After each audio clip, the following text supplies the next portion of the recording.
मस्जिद अक्सा यानी कि बिलावल की तरफ तकरीबन 14 साल नबी करीम सल्लल्लाहु अलैहि वसल्लम ने रुख करके नमाज़ अदा की है कि जब मक्का में आए तो आप खाने काबा की यानी मक्का में आने में थे जब आप खाने काबा की उस साइड पे आप खड़े होकर नमाज़ अदा करते थे कि बैतुल मक़दस की तरफ रुख हो जाता, यानी खाने काबा दरमियान में आ जाता और दूसरी साइड पर बैतुल मक़दस की तरफ मुँह होता। लेकिन जब मदीना गए तो आप तकरीबन 1.5 साल आपने वहाँ पे नमाज़ पढ़ी हैगी मस्जिद अक्सा की तरफ रुख करके, क्योंकि बिल्कुल अपोजिट डायरेक्शन हो गई थी खाने काबा की और मस्जिद अक्सा की। और फिर जब हुक्म आया अल्लाह ताला की तरफ से, ये कराया क्यों गया था? ताकि दोनों मस्जिद हमारे लिए बेइंतहा अहमियत की हामिल हैं और मोहतरम है, हमें याद रहे।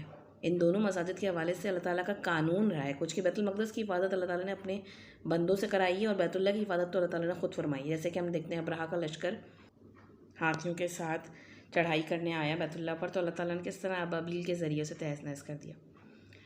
लेकिन तारीख़ बताती है कि मस्जिद अक्सा का मामला मुख्तलिफ है। जब भी जिस वक्त के मुसलमान अतात गुज़ार रहे तो अल्लाह ताला ने इन्हें मस्जिद का हामिल, इनके अंडर में रही मस्जिद। लेकिन जब मुसलमानों में बिगाड़ आया तो फिर मुसलमानों की हुर्मत के साथ साथ इस मस्जिद की हुर्मत भी पर भी आँच आई।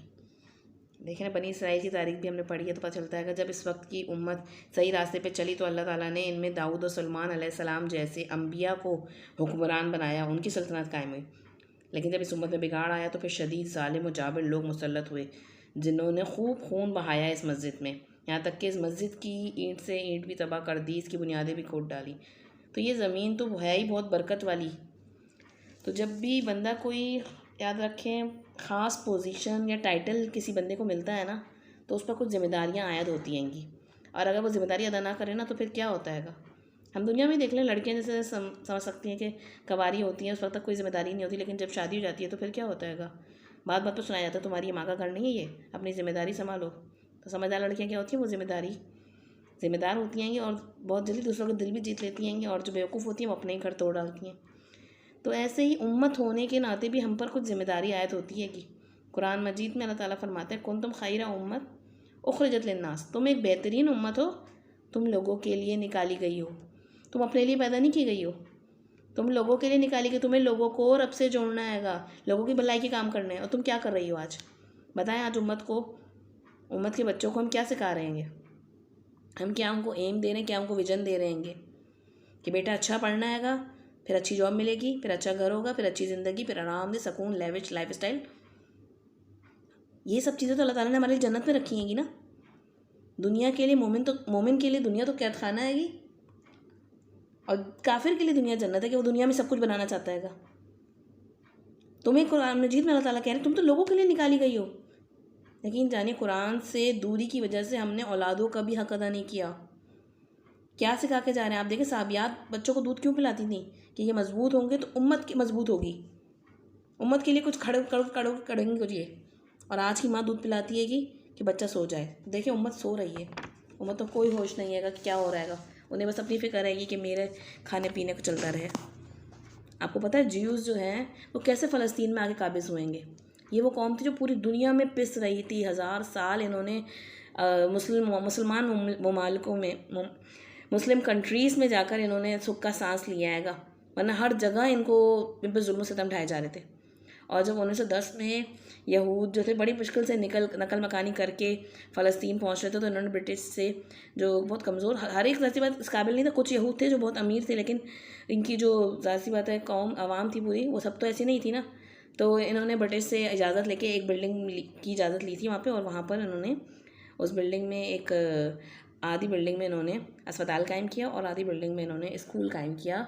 और वहाँ पे जो यहूद पहुँचे थे फ़लस्तीन, उनको इन्होंने क्या करा, वहाँ के बड़े बड़े डॉक्टर्स और प्रोफेसर यहूद जो थे ना, उन्होंने उनको फ्री पढ़ाया और फ्री इलाज किया। वो लोग जो यूरोप में, अमेरिका में पता नहीं कितने डॉलर कमा रहे थे, वहाँ से छोड़ कर आए, किस लिए? ताकि अपनी उम्मत को खड़ा करने के लिए कुर्बानी दी। अपनी उम्मत को खड़ा करने के लिए उन्होंने उनको फ्री पढ़ाया, अपना एक्स्ट्रा टाइम लगा कर, कि फिर वो इस काबिल हुए। जब सब मेहनत करता है ना, क्योंकि जैसे पूरी दुनिया में वो पिस रहे थे अल्लाह ताला की तरफ से, लेकिन जब उन्होंने मेहनत की तो अल्लाह ताला ने मेहनत करने वाले के लिए तो अल्लाह ने दुनिया में भी रखा हैगा, उसे दुनिया भी मिल जाती हैगी। 1948 में उनकी इसराइल की जो एक काबिज़ ही कह लें आप, लेकिन एक वजूद आ गया इसराइल का। क्या आज हम इस उम्मत के लिए कुछ कुर्बानी देने को तैयार हैं? क्या करने को तैयार हैं हम अपने बच्चों को बाहर क्यों भेजते हैं? आप देखें, ज़्यादा कमा ले, आरामदेह ज़िंदगी, आराम लेविश लाइफ स्टाइल हो बेटा, तुम्हें कोई मसला ना हो, कोई परेशानी ना हो, तुम आराम से खाओ पियो पैसे उड़ाओ। हम दुनिया की मोहब्बत में गिरफ़्तार हैं, सॉरी टू से, लेकिन आज मोहम्मद सल्लल्लाहु अलैहि वसल्लम की उम्मत जो है वो सबसे ज़्यादा सेल्फिश हो गई है। मेरा घर, मेरे बच्चे, सिर्फ अपनी फ़िक्र है हमें। कब हम बच्चों को उम्मत के लिए ग्रो करेंगे? किस चीज़ में स्कोप है बेटा, किस में पैसे ज़्यादा होंगे उस फील्ड में जाओ तुम। तो उम्मत का काम कौन करेगा? अल्लाह ताला कुरान मजीद में फरमाते हैं, इन ततवल्लव यस्तब्दिल कौमन गैरकुम सुम्मा ला यकूनु अमसालकुम। सूरह मोहम्मद की आयत है। अगर तुम मुँह मोड़ोगे दीन के काम से तो अल्लाह बदल देगा तुम्हारी जगह दूसरों को। ये एजाज़ तुम्हें नहीं मिलेगा, फिर किसी और को मिल जाएगा, और वो तुम्हारे जैसे हरगिज़ नहीं होंगे। और आज ये हो रहा है अल्लाह ताला की तरफ से। देखें किस तरीके से वो गोरे जो हैंगे वो रिवर्स होते हैंगे और इस्लाम लाकर वो दीन का काम करते हैंगे। हमारे बच्चे क्या हैं, दुनिया कमाने के लिए क्रेडिट कार्ड, शॉपिंग, घर, गाड़ी, सोफ़े, पर्दे, हमने इन्हीं में लगाया हुआ है। हमें खुद भी पता नहीं कि बतौर उम्मत हमारी ज़िम्मेदारी क्या है। यकीन माने हमें एहसास भी नहीं है कि हम किस जुर्म में मुब्तला आएंगे। आज हमारी बहनों की इज़्ज़त लुट रही है कि बच्चे मर रहे हैंगे, मुसलमानों के घर तबाह हो रहे हैं, लेकिन हमें अल्लाह ने माल दिया है तो मैं क्यों ना शॉपिंग करूं, मेरा तो माल हलाल हैगा।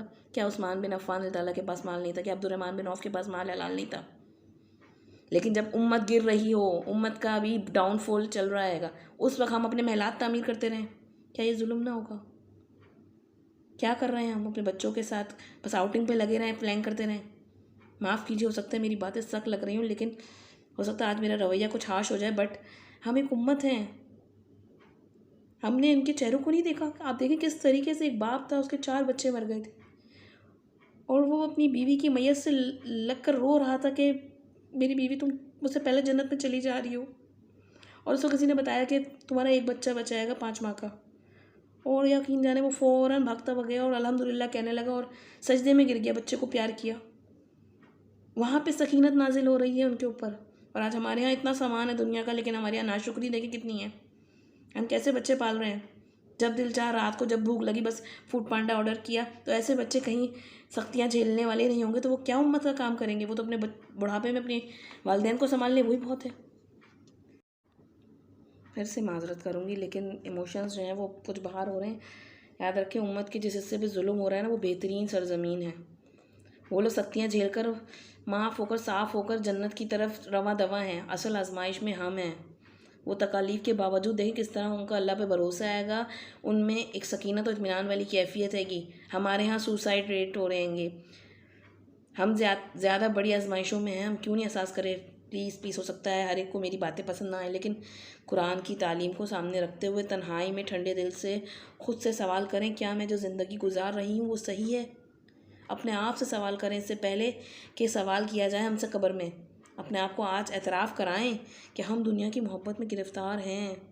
जब तक मानेंगे नहीं, नदामत नहीं आएगी तो तौबा नहीं कर सकेंगे, और फिर तौबा करके कुरान के इल्म से ख़ुद को भी आरास्ता करें और अपनी आने वाली नस्ल को बहुत मोहब्बत के साथ, जिस तरह मोहब्बत के साथ इनको बिगाड़ा है ना हमने अय्याशियों में, चीज़ें दे देकर इनको दुनिया की आसानियाँ दे के, उसी मोहब्बत के साथ इनको अपनी रूट्स यानी कि अपनी तारीख़ का बताएं, उन्हें जोड़ें अल्लाह और उसके रसूल की किताब से, और उनको बताएं, उनके अंदर उजागर करें कि तुम्हारा असल विज़न क्या आएगा, असल हदफ क्या आएगा। वरना तुम भी ख़त्म कर दिया जाओगे। सच्ची बात, इस दुनिया से तो सब नहीं जाना हैगा, हिसाब तो देना हैगा ना।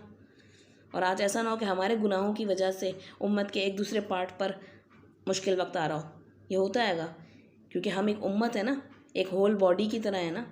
तो एक पार्ट गलत काम करेगा तो उसका दूसरा इस पर आएगा, लेकिन वो दुनिया में साफ़ होकर चले जाएंगे।